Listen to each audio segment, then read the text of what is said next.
One day, I have a go kaisi abia. Welcome to Na-eme Ogbe. You know, they can still go the last time on what record the honor the day before. And what if I whoever Anaku before, come on, no Mbiji, Malum, you know, Mbiji more opportunity again. Yeah, so if any more we program or youth o'clock or to go youthful program where we enlighten the youth. You can see what I na kowa na azandemala kwa zayatagu. So that topic I was style every growing youth, but the best way to live as a young man. As a youth, you need 28, 29, you have so many complications. A lot of things are complicated. One more this year, but one more this year. But what we believe that both the best way and directions you make it take. Because if I'm not sure Nico or so you look at there, what they has on the joy on it. So fambu go na BFS and ndị mụ na ha na ndị mụ na ha ya program a na funa no men ndị dị sharp ndị brain fa na-enwu ọkụ nke a ọkụ ịpụ ọkụ no na-enwu then even aka ndị m yeah ọmụ bụ Maya Master aka Papa Ngore so even aka ebe m ga-afụ mụ bụ Maazị Tempulo Di Maria Inugia no Mazi Tempulu Di Maria. So in I if I many they connect, you have to connect as a young Igbo man. So the Maya Master, looking at our topic today, you know, I always like to start with the Maya. I'm wrong why, but I'm not canning the number. Yeah, but I can't name the number. Looking at this topic, yeah, best way to live as a young man. Then in the Maya Master. Some people, you know, they feel in a good for you. Yeah. Because then when they are hatonitebe, you know, let me just briefly say this. Fatonitebe muzo, aimalo, the process, you know, as a young man. Yeah. From church. From the Christians, you know, even Muslims. You know, first of all, buzo do I know ka. Jeva ma cactism, Jeva ma brocusry, you know, Jeva ma Sunday, you know, stuff like that. So, I believe in Nanka just to impact more. So, where you were Bawazia into things. Do you think those parts our parents may take not the necessary and it matters in that child's life later? Okay. This question, you guys answer.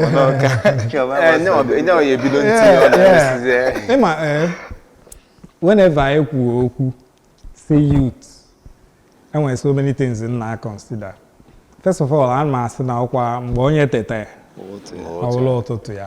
when your strength, if you want a mother youth, I'm after no strength. When your strength can carry you. So that no abro madu gujieji emecho say na chiejinari gi ene ama achonwuzi odo ya. So at any time e nweta onwe gi as a human being kpo ga ototo gi egbali fi emenwulo onwe gi do that time maybe. So coming to your question, etu parents anyị si wee du anyị dubaga n'ụka. Most families, not all families, si wee dulo mufadu aga n'ụka ma onya aka in any way. So I'll tell you that it's very useful, very useful. But there's nothing you can say in this life, now other sides, let's say the negative sides. So, but because after the set, the generation edubaga noka, ndufa kapakono, kaliande nke Gen Z na nwere onye na edubaga fa. So if you say ndufa kapakono, Bonena tunde ga before us, generations ga before us. Most of them made it earlier. And the family fe morals, discipline na di godi na agbagoteku ebe fano. Then coming to our own set, if you learn that, I want to nwetokwa chikota onwai nwo bere kalia ndị nke ndị a na muzikita. I was going down na mukita no ndi tonitego ndị the young ones no na youth. For now. So if you know Baulu of Mofma, thank you. Tempulo, here take over. If they can come my Kawasigo Makana, if Oku they know that, but another aspect, equally as Onya Mozunyanoka. No, I would on a process. Attack Wabemundo. Tell on the master in attack and Doka. I don't know influence your perspective. Magana one day, Anamoro Zunyanoka. Amameta. And what other institutions so they before Oka. Amameta. Those institutions like Ebiana Muslim, Nonya, Joguduma, Lomanjigo, Norman, and here Jebuzino, Kualo, stuff like that. That process, or Obluna, and where other directions I gaga, because at the end of the day, most of us see that process, and then a little percentage succeed. I know I'm telling you. Yeah, succeed succeed in what sense? Succeed in what sense? Ebe go di okuya. Ebe go di kadne. We found out no go. No, can Maria Africa. I would have given lesson. No, if you no that time. No, if you no that time. If na chiku makiabo na ebe go di. Anyway, bottom line bona. These institutions, they na lo foundation onye. Onya bakon mindset. Values. Maka na ife niile nwesi ka esi eme. Abu na enwere order ife niile ayasa. Yeah. Enwe chaos ebe niile ife niile ayasa maka na form na nwe fe okwu na enu. Onya bo orderliness. Now, if you are to advise a parent now, a new parent or a young parent, motago nwa ke we think oge sim wezo nwa, things, activities or engage in where to we luena the time that the nwa gawa an adult. Wala an adult to name onwe ife. Now, let's see, I want us to enwe institutions already. Yeah, that kind of thing. We found values that they are ready to inculcate. Why not follow there? No, not following there. All nature alter a little bit of that institution. Because when we are going, saying that that institution now in Chinese we put. No, bro, getting a call work. A few persons. So now, all know we figure alter. Because then when they na bo hamura opportunity na ogabagije fibinya Piotr Jeleve from Ilep or Bas, Bas Street, Leven can far bypasses some that some things. Ahead. And we can we lead the one to you or whatever. So now I chose a saint society Malifana Isipakon. So now kedi a way tactically eager I suggest ke young parents tinyang weatu gamutalo onyo something fruitful in the society. Most times, Abia consider as most people never in just one aspect. And we're different aspects of life. The spiritual aspect is only one aspect. The financial aspect is only another aspect. So if any now, the religious aspect, most people na the back had decided Obulugo the solution to every other side of life. Onye obuna na-eche otu a na-adịa. Ndị mmụọ ya na-ejekwu as far as nwafa jesie n'ụlọ ụka. Ọ na-eto nte ka ọ dịkatakwa extend ya to seminars ọ ya amụta some other skills. Ọ na-eto nte kwa extend ya to seminars ọ ya amụtakwa how a society works in some other ways. Go a little beyond basic education.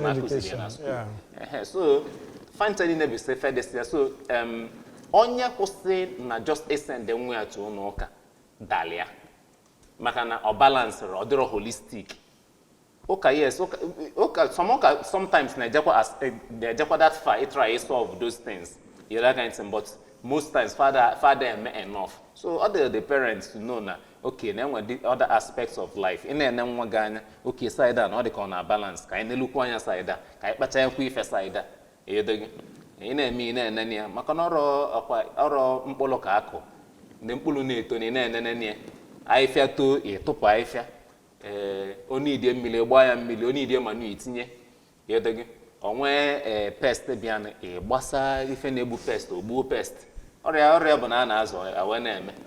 Okay, so the Maya Master, I would like you to. Well, okay. If you know, I understand the angles way. Then I'd like to point out that parenting are as straightforward as on a look like in both of them.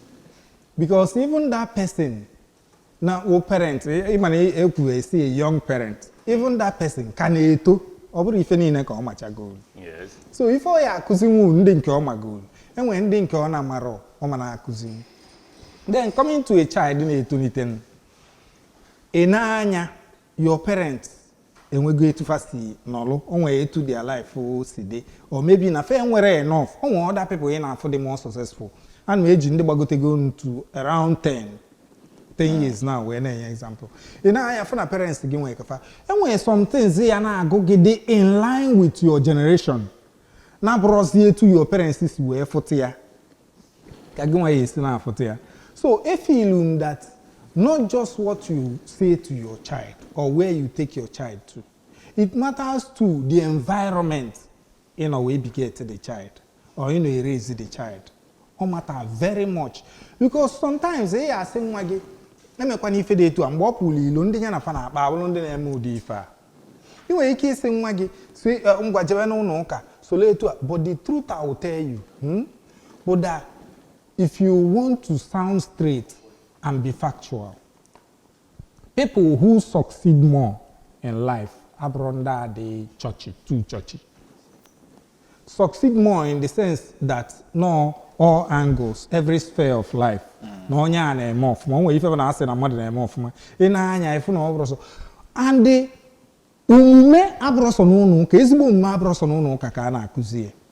Yeah, for somebody na dey joker. Umume ina aju nwa nke onye mama fada amunya onye ya afọ ya na-eje ụka oge ọbụla ọ nọ n'ụlọ ụka omume ị na-asị onwe gị ya onye nke na in fact authenticity ya na-eje ụka entirely so ejim this thing we na-asị that na individuals like the genes whatever make mmadụ up na account the kind of parents onye anwe the kind of environment onyano, the people or environment can go ndani, and the people onyana meet every day, the school onyana aga, and so many other things.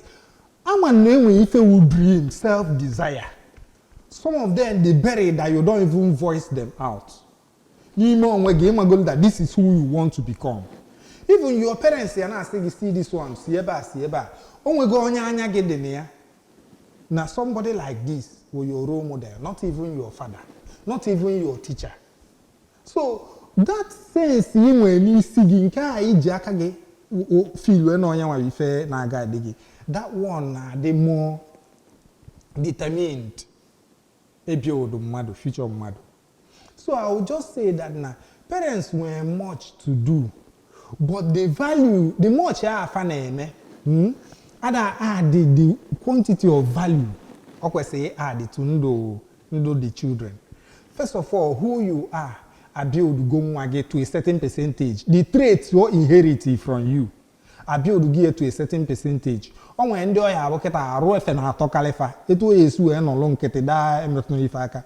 Then when do I have zeal, so many dreams, things on when you na push you at the much. So I believe in that, in as much as I know about parents and what they have to inculcate na their children, they talk about other communities like societies, church societies, and so many other things. Even basic education. I question that even the child will offending traits we go nimo already. Only offending can abroad they say, oh yeah, follow this path before maybe. And the best thing in life, but avoid drugs, anything you have distraction. Because no if now motivate A, if I demoralize A, now motivate B. If challenges A for na life, still equal wagugie or 74 saying over if all those things for B for ya. for those challenges or demotivated to work harder. I know of somebody mmadụ call or saying that, oh, your people now, the person say, well, let me make a change. No, a change here. Motivation to that person. The person, all alone on that, you understand? Malo na n'ime onwe no cho. Ka ka that teenage goal ka ndị before no. Nwa onye ọ ya ba agwa udi okwu a. Ogo na ọ na-ekpesa na onye ajikwa wee sị ife dị etu a. Fino go egwu say I took it as a man. Omo is nothing. Onwe udi okwu a ya you take it as a man. That's challenge it. Change it. You change it so that na next time that person na anya no di for funu meji muzi ekogo no. Thank you. All right, Tempulo, we all agreed in the environment, so as one. Yes. Yes. So now, and then when environment, young parents could say, also. Yeah, of course. So Temple, how do we identify that kind of environment for training of a child? Keki is identify by environment and never easy to identify for Yamwana. Yeah. Like on will ebe mona mother no one day. Now just I had all 5 minutes kai on my Bobelenkata. Mfon takili na ekerolu 13 years. Oyilo da ko na ekwesiri na good ije o na ekwesiri ega. Odo anya na ife ọ na-achọ bụ particular kind of attention o na ekwesiri ịchọ. Amamiota. At that point mmadụ ni droze egwa m na ebe anu wanye nsogbu na ife mebili ebe. Amamiota. Yeah. Like any droze many extra mmadụ SMN ebe anu drop am. By na ife onye na-akwụ ni at that stage. Yeah, that kind of thing. Nobody point to go there they call them do the farmer. Well, dressing here, from dressing here to the kind of attention on a seek. On a seek, yeah. Or just not and do they only go what a wine. What a wine. Of course. Keki is more attention on a what's a step here? That's in the Emolania. Udi Jonaga. We tell you attention. Kedu DJ di fawa. Ini di na we happen. Maybe no na catwalk na. No, if you join catwalk. I don't know if be first na egu. Nwere ife a na-ezo na asị na anya na-ekwu eke o si dị. Okwu a. So if you catwalk is mbara nwe emebi na oge chale ana. If you catwalk, unu mu ife na-ekwu maka ya. Ukwu ife nche no ya ka ị na-ekwu ọ bụrụ na ọnya ife nche because no si na unu ma meaning that na mụ kwesịrị ịmakwu ebe nnukwu ife okwu so ife nche ọ na-ekwu maka ndị na-akwụ ebe ọkụ adịrọ fu ife so no ndị na-akwụ ebe ọkụ adịrọ ọwụrụ ụmụazị nye ka a na-esi nwatakịrị na-esozi ebi ndụ dị ka ndụ ndị na-akwụ ebe ọkụ adịrọ ụdị ife a ekwekwa maka na society anyị elube ọ na mba olube oge ọ na-ekwu dị si na ọ sị na ọ nwee ebe nyaje o nwere ike ọ bụrụ na Anambra mana o nwere ebe somewhere achọrọ m ikpe ebe ahụ aka ọ dị o nwere ebe ọ dị ka anyị nwa aṅụrị ya iche mana ka m lụtụ aka na ụdị ife ọ na-ekwukwa kịta nwa too ebe m nọ wee too role model anyị na-afụ na street Uderiko Derika was not atan. Derika etogo. Ọ bụrụ mgbe ụmụ nwatakịrị nka na-etolite ama m ife a na-asị Derika naanị ama m ya in person. Ịghọta ebe m na-aga anọ m DNGS then malụ that na chieji na ama m ya in person. Ọ nwere ụdị ndị mma nche na mụ na fa friends but now even in my family too enwere ndị wụ my blood too my cousins but now of all of us who meet, I am the only one. Isi ekakonenu. Yeah, why? Because of that street. It's streets every year puta Ogbe. Ano kato umuaze aloko puta Ogbe. Ana alogalia. Before you mali fenemene o mebi elu fife. O di fa ka na ekwu na eze. O nyanwa before na akọwa na environment. If environment na contribute to ndụ nwatakịrị and mu enego anya coming to my own family as the only son, my parents n'anya ebe a kịta dịkwa ka ọ na ọdụrụ nwa mma.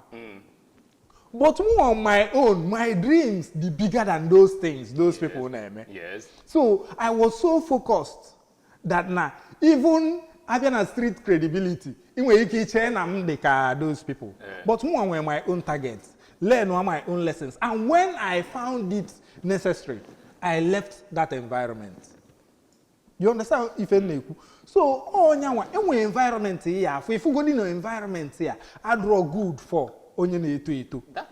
This is and ebe na-ekwukwa na etere aka ruto na anyị na-ekwu dịka ọ na Anambra amaka na Ọnịcha ọ na Ọnịcha ka na-ekwu ebe na wee to Sokoto Road Haruna Ife good look up money now otu is yes because it's a get another your environment ka di otu a no odrozi etu a no man man dey say meaning now all market go ekpozie me market kita anyị agụla ebe niile a mkpa afa gụnye and ebe ngo primary school una public school central school oda akpọ Ọnịcha ilu na that public school anyị na-anọ etu a efu ndị katụ gị a na-amachi ife nwa amachicha ị nwere ike ịnọ na klaasị na-anụ isi anwụrụ dị na windo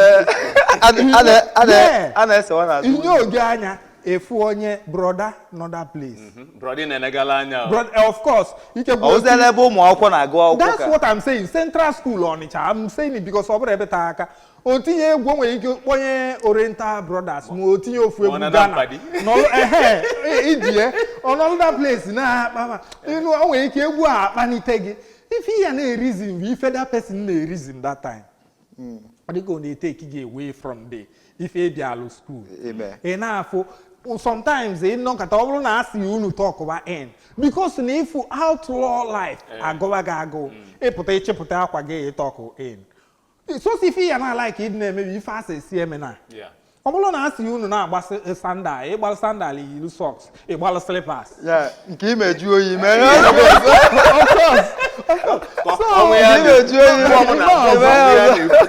so all these things be ife na-eme mmadụ but you know na that kind of environment and on that place ebe m bi ọkụ adịrị ya ife njisi gị na ọkụ adịrị ya that ọwakwa na ọkụ batara na Ogbe mana the particular place m nwa bi ọkụ adịrọ that place mụ na my parents ana m esi ebe a jee ebe a na-ele cassette bulu akwụkwọ m jee ebe a na-akpọ record nọ na ya na-agụ akwụkwọ why enwere my own dream the environment change nwụrụ m but ama na o nwere ife o tinyere n'ime m that na ịkpanite the street side efokwa na onye a that is experience yes but the dream dị n'ime m mana that dream adị n'ime gị iche na o nwere onye embed that dream n'ime gị nyanwa ka m na-ekwu na iche na ọ wụrụ mgbe ị na-etonite enwe ike ụlọ okwu your mom or your dad gwara gị ọ wụrụ ife fa na-asị nwa ọwa na nele nne ya ọ nne ya anya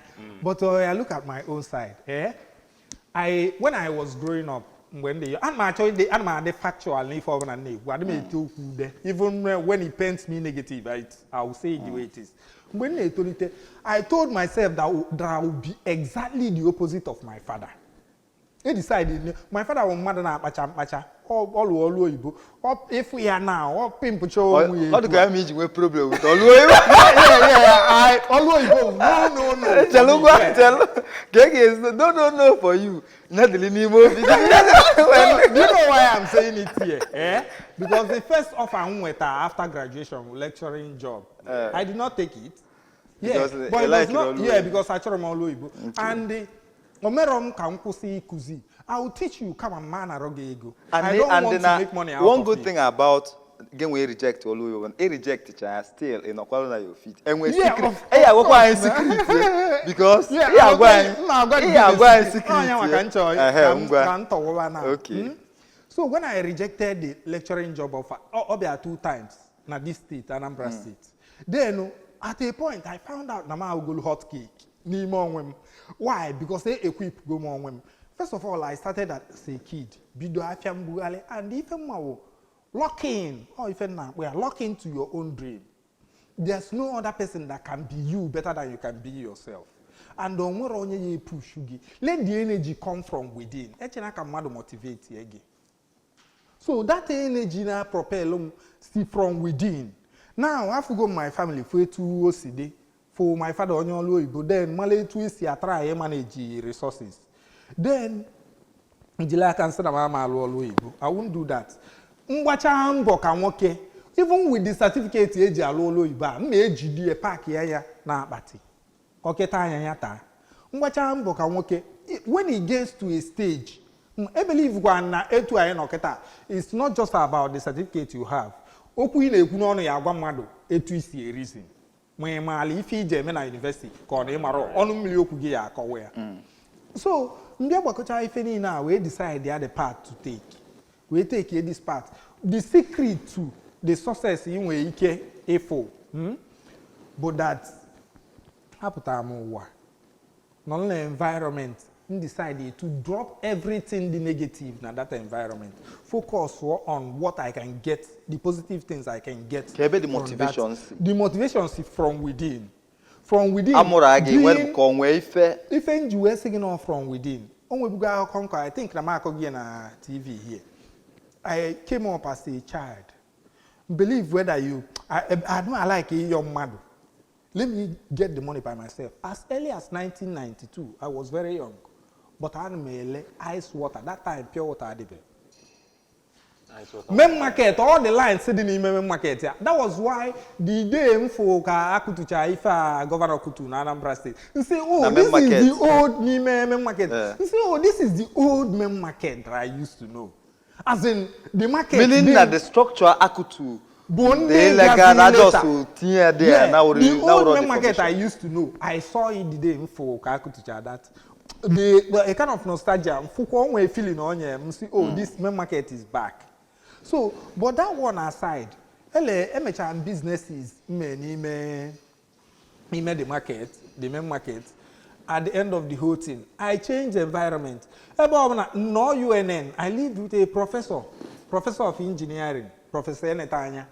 So why engineering now? So that you see the pathway to what, and at the other stage, bar school too, Nila University, Malaysia. So, gather place, my line, Bulu Medical line. When you were and that's all American University. It was supposed to be 2 years in Malaysia, then 2 years in US. So when I was done with my program in Malaysia, Prof was like, okay, for US, we've lost many persons to US. Okamma na inata. If ya got up here in Nigeria. So Potano UNN, no other place. I was opportune to meet the MVC, Chinedunebu, and the other people, Reverend Achinivu. These people, that time, music, na ring bell in my head. These people, Muna Fanolina choir, C4, Christchurch Chapel Choir, UNN. So these people, people who influenced my life, kanji opportunity. I met professors, and they make us at a point. They make us young friends. Then engineer Isimili Ogidi was one of them too. Atamon Ogidi, he was one of them. So one of these people, at a point in for that now. Most of the things in my life, these people were worried about somewhere. The uche oboro. Yeah. Even you say buy material things. Oboro na farm where the kind of money that I want. But oboro fana and they don't want fire. So peak here things may pick from them. Then I came down to Oka Unizik. So look at that place. Business. Na ringing bell nisi because I chorom ndo nyem. Nwolu nwata akwụkwọ na akwụlọ onwe m ụgwọ akwụkwọ. I was a driver n'anya mmadụ na moto. Professor Alfred nwa bụ nwanne netanya. Mbuli ya drop one department ya ngwele okwu je my own department attend my lectures. I was best na my set. Still at that stage. So even na try ịgwa gị most of the people who na-achọ ka afọ chatafa ada enwekawa ife fama. Let it if na drive gị kwesị ịbịa from within. So oparu ulu ise ka afọ chata gị build yourself. That's the best thing you can do for yourself. All right. The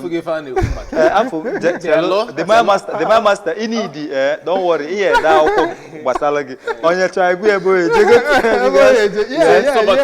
Tempulu. Time. I am. Can I go to break? Please, can you run go to I will continue from here. I want to advert. All right, we'll be going for a short break. Join us in our final program and very interesting. All can see me here.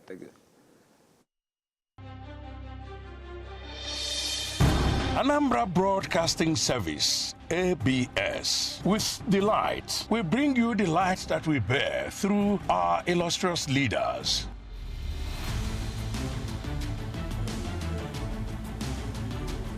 Our icons.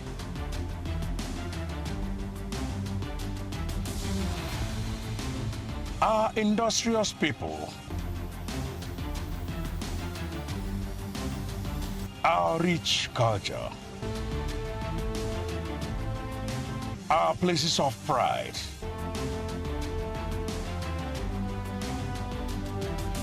And our mouth-watering cuisine.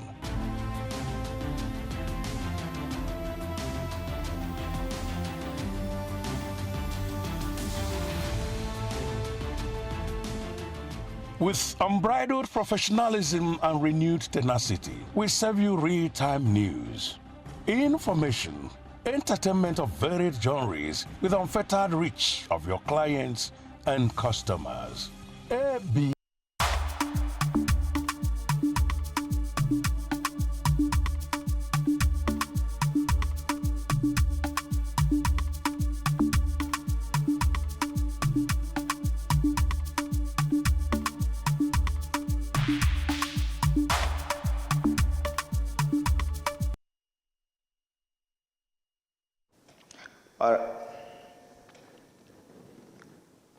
All right, welcome back to Na-eme Ogbe.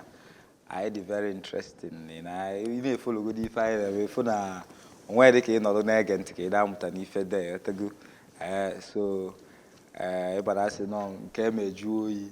The man must have walked on and temple now fire kunkie. So, if I natural a ground where a growing child. Yeah, we basics. Before I got me, or the area walk.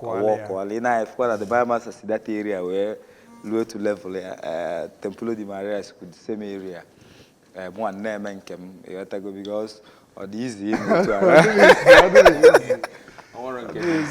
so, una fugia na chopota.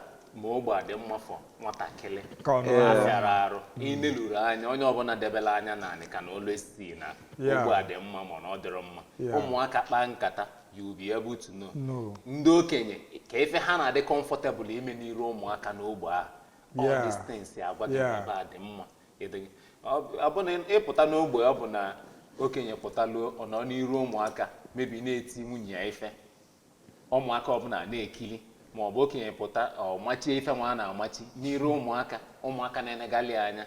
Those things is a telltale sign na ebe a dịrọ mma ma ọ bụ ịnụka ụmụaka na-akpa nkata like you see them glorifying ife na-adabara maybe izu mmadụ ori ma ọ bụ ịnapụ mmadụ ife ọ ịwọ mmadụ ahụ wee napụ ya ife and things like that. A na-akpara ụdị nkata like fa dị comfortable then you can tell na ogbe adịrọ mma for your child. Ma ọ bụ ife ụmụaka okay all internet ka asizi amụtazi most of it but ịpụtara n'ogbe ife ka ụmụaka na-adị comfortable probably like ụmụ nwanyị notice ya na nkata fa na-akpa bụ otu esi wee jenata nwoke ego magic ọ ya bịa mee nwoke ọ wee wepụta ego and things like that. Ịfụrụ ya m na nsogbu dị. Alright, Templo di Maria. So you know. Then, I'm just this question. I just want to throw it. Imagine growing child. Let me not say child. Somebody going to Bawagoni Faneme, you know, having multiple streams of income. Do you think is a fast way to achieving financial stability? Success. Wow, that's a nice question. Because sometimes then when they ask all the distractions at the end of the day you can worry for a nice question. But always extremes that you can marry together. Always extremes that they could do on or they go multiple. They complement. Mana onye na-eme obolo ya ka ya akpaka ọnụ. if Oja men well myself na instance, but that when it comes to business, they may go me for a long time, and when it comes to young people, they can eat it too. Amaro mama can eat too, but however, Amaro mama can eat too, but however, yeah, however, I feel that na, at this stage, ma sekene na afuchagon directions, choose where venture if follow. Then I'm how difficult, or when they are no. Young people we are on now, but okay, the next step you take in life, call we gazielu. So, and I think now this question age oketa balon did ye to aulu of ma. So, ma say, onye na choice choose if or ye me. Na choko one multiple streams. Make you the show no fu akudotego. Because now even the bona to you, so no balulu abalogom can get a mo isa. Ojekwa chito ụmụ nkịta ịsaa weelu nkịta ya mụ ụmụ ịsaa sika ofu nne nkịta mụ ụmụ ịsaa zozie ụmụ 14 ka ọ bụla advantage ọ gbakogo gain ọ ya enwe na ụmụ nkịta 14 mana ọ gbakọzie ma onye wa afọ etu ọ ya adị ụmụ nkịta 14 wee ṅụba nkịta mụ ụmụ 7 ala wee ṅụgide ya onwe nwere ike izu nfancha nnefa wee nwụọ agụụ wee bidokwa n'isi wee gụwa ụmụ nkịta 14 a wee gụgide kwafa wee gụchaa onye nwa bụ na ọgbala ulu agbala ọghọm ka nkịta ya mụ ịsaa ọ cheta ịsaa wee kwale ya ịghọta so ọ na-adị mma ịgbakọ iru ịgbakọ azụ and the business happy na calculator na the practical business abụchara ofu ọ ịbazia na field ịfụ onwe ndị ya bido business ka bidochaa kịta ọ dị ya ka ọkwụ ya ọtọ na the next thing ọ chọọ ebe o ya ebite ego ka o tinye ichezi ka business ga-asọfachagodi statement kwudote if na business na demand the extra funds before you wait and the addition that what you are putting into it was something that you can cover and take care of servicing the loan and every other thing that you can do it with that. So one of the things in young people when it comes to multiple streams of income. Is it one no phone na alụ ebe a ka ị na-alụ ebe a ndị Igbo tukwa inu for that si na nkịta na-azụ oku isi na-abụ na akwawa isi na-arụ aja ịkpọ ya bingo bingo ọgbalịbịaza bingo bingo onye amazi ebe ọ nọ onye ama na ọkwawa isi na-arụ aja so ọ na-adị mma work with your head ife ụbụrụ gị ya anagidenwu enwere ike ịnagide ebie ọfịa anya arụ ife ụbụrụ gị ya anagidenwu work with that one and they consolidate nwe build or something strong before you diversify, it's a better way. But another Igbo sikwa no mkpughalị ka eji ele nwamkpi. It does not mean that na nke ị na-emebụrụ na ị na-enye anya ọ dịghị ka ọ na ọ da-agacha na ihe change nwụrụ to another one. Ị ya na navigate na-atụghalị until ị tụghalịta na nke dịghị ka ọ ka mma. Another one bụ nke ị nwere passion or ị nwere flair for nke na-agalị gị easily.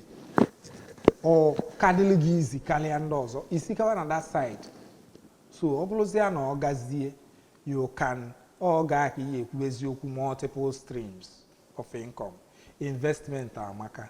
Thank you very much. Temple, reflect good in yes before we NTP from the last thing about find the thing we're passion for. Yes, someone don't want to know. Find what you love doing and find people who are willing to pay you for it and you will never work in your life. Why? Because you are simply doing what you love doing. And when you're doing what you love doing, you're not working. You're simply doing what you love doing and people are paying you. Most people now, that he's actually not working, that he's enjoying himself and people are paying him for enjoying himself. But finding those things, other easy. In fact, all basically that yes, a youth, like when on a youth to be, that's when you explore. But make sure that we're balanced. Anyone may fail okay. You know, so that's when you explore a lot of things. And then you build connections. You might go family ties, good friendships, business connections, and when colleagues in a family color, you try to keep those ties and romantic ones as well because they matter. Yes, yeah, in the end, yes, you make sure that your life they balanced. So that's when you try out lots of things. You open a little safety net and given Nibuku a youth, some things will be forgiven easily to you than onye bugolo kenye mega expect na omogo some things. That kind of thing. So that's when you explore, go try things out, find out what works for you, and then go for it. Yeah, so yes, I agree with him on that. Yeah. All right, I'm gonna. I actually in common ground. Yeah. If I know who wasalo a young parent, you know, the way I assume we be or walk or the my master who I got to go while growing up. So and I got following one ABS na Facebook, Twitter, all the social media handle you can. So if you get that, drop your comments there. I need to put on even they know live with us. Yeah, funny we are in and we've been following. So all right, the my master came open where gwa somebody who could just form of advice before I wrap up for today. Yeah. I will say this thing the way it is. Even though now the words may use you may not find some of them as common words na media, but I'll use it because all street words, the way I say in a street. Yes, all in Ogbe. And when two groups of men, I used to say this and I'll still say it again, that rule street, let me say life. They had men and the guy men. If you go down in a street, they rugged. Choose to be a guy man, it will help you than being a hard man. If I'm not if I'm able to favor that person, lose go. Man, a guy man, if you have the chance to live,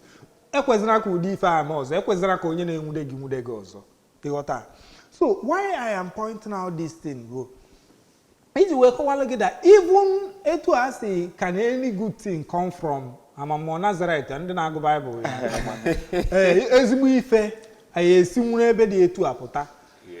Yeah, look at me. I am an example of